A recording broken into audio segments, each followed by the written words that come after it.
रात के 12 बजे वाले थे। प्लेटफॉर्म नंबर 13 सुनसान पड़ा था। रवि अपनी नौकरी से छुट्टी लेकर गांव जाने के लिए स्टेशन पहुंचा।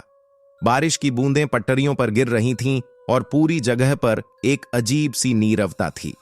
उसने देखा कि आखिरी ट्रेन प्लेटफॉर्म पर खड़ी थी, लेकिन उसमें चढ़ने वाला कोई नहीं था। उसने टिकट काउंटर पर पूछा तो बूढ़े टिकट कलेक्टर ने बिना कुछ कहे बस उसकी तरफ अजीब नजरों से देखा। रवि ने ट्रेन में कदम रखा। कोच में घुप अंधेरा था और सीटें धूल से भरी हुई थीं। उसने अपना फोन निकाला, लेकिन उसमें कोई नेटवर्क नहीं था। धीरे धीरे ट्रेन चल पड़ी। बाहर खिड़की से सिर्फ अंधेरा दिख रहा था, मानो ट्रेन किसी अनजानी दुनिया में जा रही हो। कुछ देर बाद एक टिकट चेकर उसकी सीट के पास आया।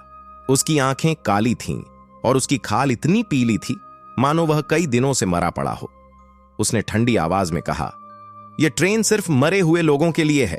रवि का दिल जोर जोर से धड़कने लगा। उसने घबराकर इधर उधर देखा।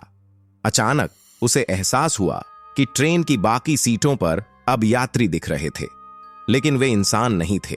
उनके शरीर गल चुके थे, आंखों की जगह खाली गड्ढे थे और कुछ की हड्डियां बाहर झांक रही थीं। रवि चीखता हुआ उठ खड़ा हुआ और ट्रेन से कूदने की कोशिश की, लेकिन दरवाजे बंद हो चुके थे। तभी एक यात्री ने धीरे धीरे उसकी तरफ मुड़कर कहा, तुम यहां कैसे आए? तुम्हें तो अब तक मर जाना चाहिए था। रवि कांप उठा। तभी उसे महसूस हुआ कि उसके शरीर में हलचल नहीं हो रही थी। उसने अपने हाथों को देखा, वे भी सफेद पड़ चुके थे और उसकी उंगलियां धीरे धीरे हड्डियों में बदल रही थीं।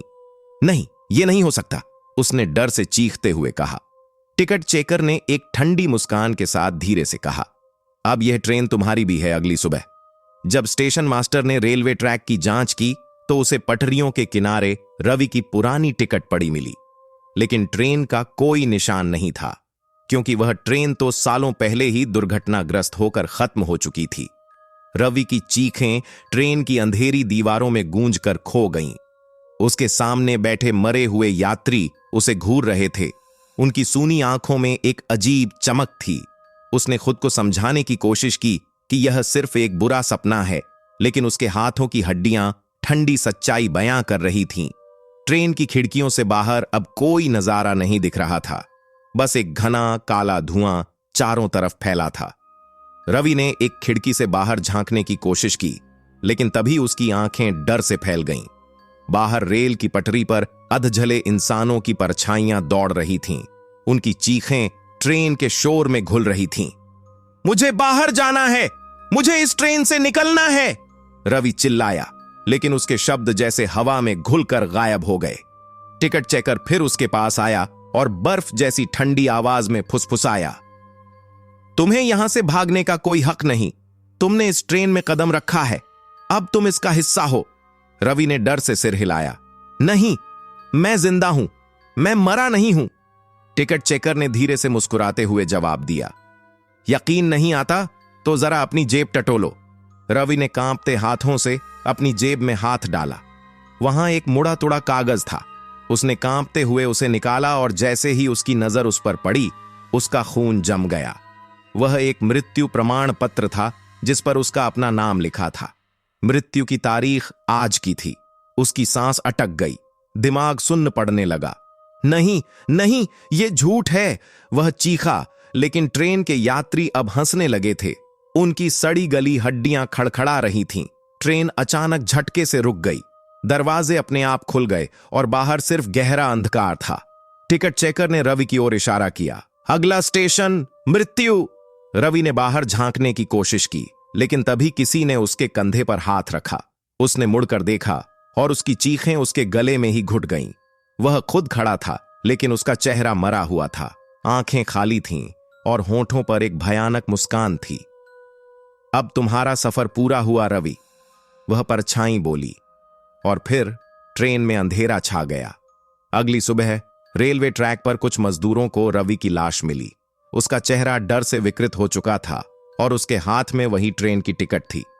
लेकिन स्टेशन मास्टर ने कहा कि वह ट्रेन तो सालों पहले एक हादसे में जलकर खाक हो चुकी थी। स्टेशन पर हलचल मची हुई थी। कुछ मजदूरों ने पुलिस को सूचना दी कि रेलवे ट्रैक के पास एक अजीब तरह से जली हुई लाश पड़ी है। लेकिन जो चीज सबसे ज्यादा डरावनी थी वह थी लाश के हाथ में पड़ी ट्रेन की टिकट, जिस पर ट्रेन का नंबर लिखा था #1313। जैसे ही स्टेशन मास्टर ने टिकट को देखा, उसका चेहरा सफेद पड़ गया। #1313। यह तो वही ट्रेन थी जो 20 साल पहले हादसे का शिकार हो गई थी। 20 साल पहले ठीक ऐसी ही एक रात थी। ट्रेन नंबर 1313 यात्रियों से भरी हुई थी जब अचानक वह पटरी से उतर गई और एक गहरी खाई में गिर पड़ी। ट्रेन में आग लग गई और कोई भी यात्री जिंदा नहीं बचा।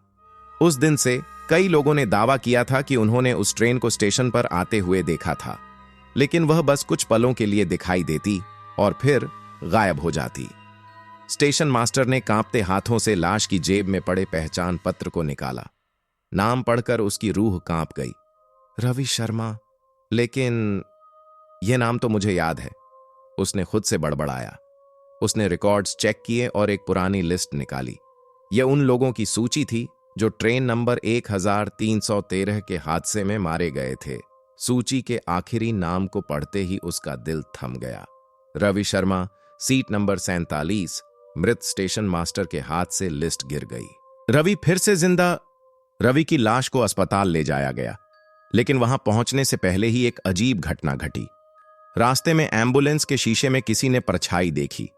कोई एम्बुलेंस के साथ साथ दौड़ रहा था। ड्राइवर ने घबराकर शीशे में देखा। वह रवि था, लेकिन उसकी आंखें कोयले जैसी काली हो चुकी थीं और उसकी हड्डियां धुएं में बदल रही थीं। अचानक एम्बुलेंस के अंदर लाश ने अपनी आंखें खोल दीं। नर्स की चीख से पूरा अस्पताल गूंज उठा। डॉक्टर और बाकी कर्मचारी भागते हुए मॉर्चरी रूम की तरफ आए। उन्होंने देखा कि रवि की लाश, जिसे मृत घोषित किया जा चुका था, अब वह अपनी जगह पर नहीं थी। यह कैसे हो सकता है? डॉक्टर कांपते हुए बोले। तभी कॉरिडोर के एक कोने से किसी के पैरों की घसीटने की आवाज आई। सभी ने डर के मारे उधर देखा। अंधेरे में एक धुंधली परछाई दिख रही थी। जैसे ही किसी ने टॉर्च का रोशनी डाली, सभी के रोंगटे खड़े हो गए। वह रवि था, लेकिन अब वह इंसान नहीं लग रहा था। उसकी आंखें गहरी काली थीं, चेहरा पीला और बेजान था, और उसके होंठों पर एक खौफनाक मुस्कान थी। ट्रेन 1313 अभी भी चल रही है, उसने धीमी ठंडी आवाज में कहा। डॉक्टर और नर्सें कांपते हुए पीछे हट गए। तभी रवि की परछाई दीवार से अलग होकर एक अलग ही रूप लेने लगी। दीवार पर अब एक भयानक दृश्य उभर रहा था। एक जलती हुई ट्रेन, अंदर यात्री चीख रहे थे और एक अंधेरे टिकट चेकर की परछाई रवि के कंधे पर हाथ रखे खड़ी थी। रवि, तुम्हारा सफर अभी पूरा नहीं हुआ। यह वही टिकट चेकर था जिसकी आंखें कोयले जैसी जल रही थीं। वह रवि की ओर झुका और धीरे से फुसफुसाया, अब समय आ गया है कि तुम ट्रेन में वापस लौटो। रवि का अंत या एक नई शुरुआत? रवि की आंखों में अचानक अजीब सा धुआं भर गया। उसकी हड्डियां कड़कड़ाने लगीं और शरीर धीरे धीरे पिघलता हुआ अंधेरे में गायब होने लगा। डॉक्टर और नर्सें चीखते हुए भागे, लेकिन तभी अस्पताल में लगे सभी घड़ियों की सुइयां ठीक 12:13 पर रुक गईं। 12:13। 12:12 ट्रेन के हादसे का समय। और फिर एक अजीब सी आवाज आई, मानो किसी ट्रेन की सीटी बज रही हो। अगले दिन स्टेशन पर सब कुछ सामान्य लग रहा था, लेकिन प्लेटफॉर्म नंबर 13 पर एक नई टिकट मशीन लगी थी। कोई भी यात्री उसे पहले नहीं देख पाया था। एक आदमी ने उत्सुकता से मशीन के स्क्रीन पर देखा। वहां एक ही ट्रेन का नाम दिख रहा था, ट्रेन नंबर 1313। अगली यात्रा आधी रात को, और स्क्रीन के ठीक नीचे एक नई टिकट रखी थी जिस पर लिखा था, यात्री का नाम रवि शर्मा, टिकट कंफर्म्ड। खौफनाक ट्रेन अब एक और यात्री की तलाश में थी।